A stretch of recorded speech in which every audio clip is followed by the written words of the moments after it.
Bonjour, c'est Anne-Cat. Dim. Je m'appelle Mathieu. Bonjour, je m'appelle Alain Touffet-Puisségur. Rudy. Moi c'est Anthony. Je m'appelle Alain. Et moi je m'appelle Jérémy Partinico. Je m'appelle Yoann Bourgol. Antonin Mocara. Giro. Je suis venu parce qu'il paraît qu'il y a un festival avec des jeux dedans. On est là pour le Festival international du jeu de Cannes. Et présenté tout particulièrement à Wimbawe, notre dernier jeu. Je suis venu présenter le dernier jeu que j'ai créé, qui s'appelle Osirium, aux éditions 404 Onboard, qui est un jeu de placement de tubes. Voilà. Je suis éditeur de jeux de société. Pour le Festival international du jeu, et puis pour présenter le jeu Escape 2222. Je suis illustrateur de jeux et éditeur de jeux pour Kiff Édition. Je suis venu animer, je suis venu faire des formations Cultura, faire des rendez-vous éditeurs, enfin voilà. Je suis venu jouer et voir les gens aussi. Le prochain jeu, c'est Super Mega Lucky Box. Super Mega Lucky Box, c'est un petit loto très sympathique qui se joue en 4 manches. Le prochain jeu, là il y a Las Vegan qui vient de sortir en tant qu'éditeur et en tant qu'illustrateur. Le prochain jeu, ça sera Mr. Jack Pocket. En fonction de comment celui-là fonctionne bien, il y a possibilité qu'on fasse la suite de cet épisode et pourquoi pas une série, une trilogie. Mon prochain jeu, ça va être Yoxi, qui va être édité par Cosmo Ludo. C'est un éditeur de jeux abstraits et il va sortir normalement juin-juillet. C'est un peu compliqué, mais on va dire que c'est arrivé près de chez toi. Un jeu d'enquête à base de photos où on va tuer des gens. On a un budget, quoi. Notre prochain jeu, c'est Fédération, un jeu qui arrivera fin d'année. Donc ça sera un jeu expert. Dans un univers un peu à la Star Trek, Star Wars, avec beaucoup d'interactions. Ce sera un jeu de gestion. Le prochain jeu en tant qu'auteur, c'est Climato que je suis en train de refaire et en tant qu'éditeur, c'est Dictopia qui sort là le prochain mois. Prochain jeu, c'est 0 à 100, le jeu de connaissance pour ceux qui n'en ont pas chez le Scorpion Masqué. Dictopia. Quand il va sortir, on verra bien le démarrage, s'il y a de l'engouement ou pas, donc c'est très excitant. Je suis hyper à la bourre, donc en ce moment, j'attends pas grand-chose. J'ai quand même précommandé Ark Nova, mais je sais pas si ça va être bien. Alors, j'ai pas eu trop le temps de regarder les autres jeux. Darwin Journée. J'ai pas eu le temps de voir trop de choses ici en ce moment. Il y a plein de trucs chouettes qui doivent sortir, notamment dans les éditeurs BlackRock que j'ai vu chez Blue Cocker. Donc voilà. Trax. J'attends Cyrano chez Greux Games, mais je viens d'avoir ma boîte, donc l'attente est comblée. C'est Medieval Academy que je vais justement rééditer là en changeant les graphismes et le matériel. J'ai sorti un jeu qui s'appelle Mascot, qui est un party game. Je crois que je suis un sponsor ambulant. C'est Dictopia. Désolé, je fais que parler de Dictopia, mais c'est vrai, c'est Dictopia, c'est mon premier jeu. Il y en aura d'autres, mais celui-ci c'est mon premier jeu. Notre premier jeu, c'est Big Monster. Oui, c'est Big Monster dont je suis l'auteur. C'est un jeu de draft affecté très dynamique de 2 à 6 joueurs. Contrario. Mr. Jack, enfin une ombre sur Whitechapel, la version auto-éditée de Mr. Jack en 2005. C'est ici et c'est Vinci. Oui, en fait, on est rentré dans le jeu moderne par Vinci, en fait, qu'on a découvert ici même. Zombie, la blonde, la brute et le truand de Nicolas Normandon chez Asmodée en 2005. Les échecs. En fait, moi j'ai appris à jouer aux échecs à 5 ans. Et en fait, je me suis passionné pour les jeux au final classiques et abstraits. Quarto. Je dirais un où j'ai commencé à sentir les mécaniques, c'était Elixir, qui justement m'a sorti, alors qu'il y a un vieux jeu qu'on a du mal à trouver, je trouve, mais qui m'a sorti justement de ces classiques qu'on voit partout aujourd'hui et qui ont des déclinaisons infinies avec les licences. Mais ouais, Elixir, j'avais beaucoup aimé étant jeune. Je crois que ça s'appelait la Guerre de l'Anneau. Alors ça n'a rien à voir avec la Guerre de l'Anneau maintenant, mais c'est un espèce de mini wargame sur le monde de Tolkien. Je devais avoir 11 ans. Celui qui m'a le plus marqué de tous, Escape, la malédiction du temple, ça reste mon plus gros marquage. Alors du coup, malheureusement non, les tables ne désemplissent pas cette année, il y a beaucoup de monde, donc j'ai pas encore eu l'occasion de circuler. J'espère, avant de partir cet après-midi, pouvoir aller justement faire quelques découvertes, mais sur Cannes en soi, j'en ai pas encore eu. Découverte sur Cannes, non, parce que comme je suis dans le milieu, je connais bien tout ce qui sort, mais c'est plutôt les prochains qui vont sortir. Je pense à Complice d'Olchep qui a l'air vraiment pas mal. On a joué à rien. J'ai pas quitté les mètres carrés du stand. Non, pas le temps. J'ai pas arrêté d'expliquer mon jeu. Du coup, j'ai eu le temps de jouer à rien du tout. À part le WoW, peut-être j'ai joué à 2-3 protos avec des auteurs.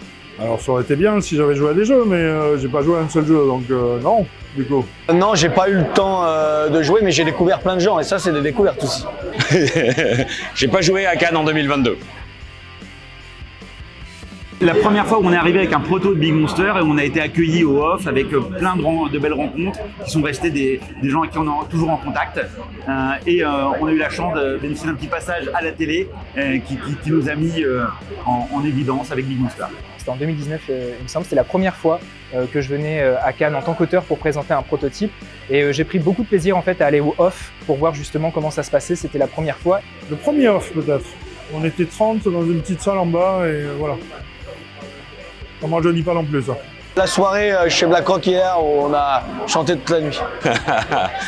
Quelques murges au off il y a quelques années, mais ouais, je pense notre le premier Cannes de Kiff édition. Quand j'ai brûlé le diplôme des As d'or il y a quelques années. 2021, ça doit être Wingspan, je pense. Donc on va exclure les miens parce que sinon c'est triché. Peut-être Vénus, ouais, Concordia, Vénus.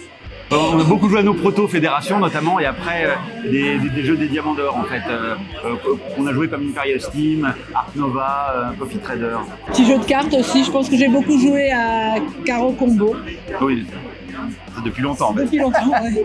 Le jeu auquel j'ai le plus joué en 2021, top 10. Probablement un de nos jeux, Super Mega Lucky Box. En 2021, moi, c'est Terraforming Mars que j'ai découvert avec des amis. On a vraiment été pris de passion, même si au début, c'était plutôt des défaites. Mais on a vraiment bien aimé l'univers et la mécanique de jeu. Et moi, c'est un peu tous les Unlock. Le jeu auquel j'ai le plus joué en 2021, je pense que ça doit être Unlock ou Exit au choix. On était enfermés et ça a été très pratique de pouvoir faire ça chez soi.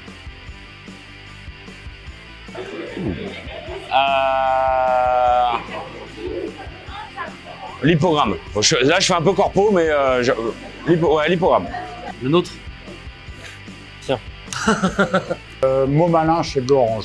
Ah, clairement, Welcome to the Moon. Moi, je suis toulousain et franchement, ça a été un peu décevant de ne pas le voir dans la sélection. Welcome to the Moon. Welcome to the Moon. Ben, moi j'ai super aimé celui qui a gagné la catégorie initiée, donc ça va être ça. Bravo Ludonote. C'est dur d'en rajouter un. Je ne prononcerai pas parce que c'est un boulot trop difficile déjà, donc... Le jury a fait son taf. Qui aurait dû avoir l'As d'or et qu'il n'a jamais eu. Codename. Ah, là, pour le coup, pour moi, c'était Happy City, mais qui a jamais gagné l'As d'or et qui aurait dû. Ouais, j'aurais envie de dire Happy City, ouais, parce que je trouvais que c'était celui que j'avais donné gagnant cette année. Chaque fois un petit pincement encore pour l'équipe de Cocktail Games parce qu'ils ont toujours des jeux nominés et voilà, je pense qu'un jeu de Cocktail Games, ça serait chouette. Un jeu comme Seven Duel aussi, qui avait été sélectionné et dont les jeux à deux, c'est sympa aussi d'avoir une représentation. Ah ben tous les jeux de Mathieu. Tous les jeux Cocktail Games sans exception. Ici, non, il y en a plein. Surtout cette année, tout le monde était content de venir, donc il y avait une super ambiance. Donc non, il y a plein de gens super sympas. Il y a vraiment beaucoup de personnes très sympas.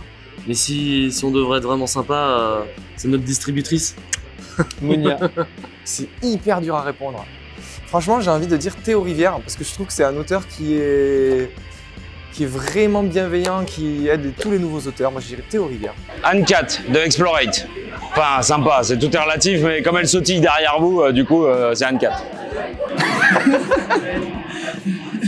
C'est l'équipe de Kiff, ils sont toujours proches de nous et voilà, un gros bisou à eux quatre. C'est vrai qu'il y a tellement de monde qu'on aime bien, c'est dur que la sélection.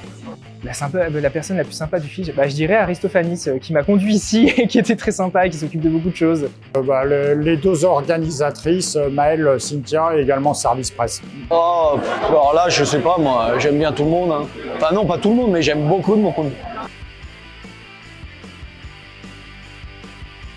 Ah, je pense qu'il y a plus de monde cette année en fait que l'année dernière. Ça, on n'est pas au courant, c'est notre premier festival. Plus qu'en 2021 évidemment, mais 2020 on n'était pas là, donc on peut témoigner. Je pense qu'il y en a à peu près autant, mais c'est peut-être pas la même répartition. Tu vois, par exemple, il paraît qu'il y a 400 boîtes de presse. Je sais pas, vous êtes reproduits dans l'année ou parce que c'est pas possible, là. 400 en France, je vois pas comment. Il y a plus de monde que chez nous en 2021. Oui, ça c'est sûr, mais... On est le dernier jour du salon, elles sont dures ces questions. Plus de monde que chez moi en 2021. En 2020, je pense qu'il y a Un peu moins de monde, ouais. C'est vrai qu'il y a cette sensation qu'il y a beaucoup de monde et que les tables ne désemplissent pas vraiment. J'ai l'impression que sur le festival, en tout cas, les gens restent présents plus longtemps à l'intérieur peut-être du festival. Les tables sont pleines. Je dirais qu'il y a moins de monde. Dans les allées, quand on peut aller aux toilettes en moins de 10 minutes un samedi à 15 h, c'est qu'il y a moins de monde. Fais le dernier mot. Bah, vivez l'aventure sonore Escape 2222. Continuez à jouer, à découvrir des jeux. Il y a beaucoup de productions, mais il y en a aussi qui sont très très bien. Et c'est génial. Ça désemplit pas et je trouve que le jeu de société comme ça soit de plus en plus populaire, c'est génial. Eh bien, merci pour cette interview. C'est super cool de donner l'occasion de parler de nos jeux. Donc, merci à vous. Ça fait plaisir de retrouver le public et de pouvoir enfin faire des rencontres. C'est pour ça qu'on fait ça. Donc, c'est chouette de se retrouver au Fige. Un dernier mot, bonne fin de festival et à l'année prochaine. On est bien content de vous retrouver sur les tables et c'est un plaisir de pouvoir refaire des festivals, de retrouver les assos, les barrageux et vivement qu'on puisse se rencontrer de nouveau. Ah oui, bah ouais, ah oui, bah ouais, ah oui, bah ouais.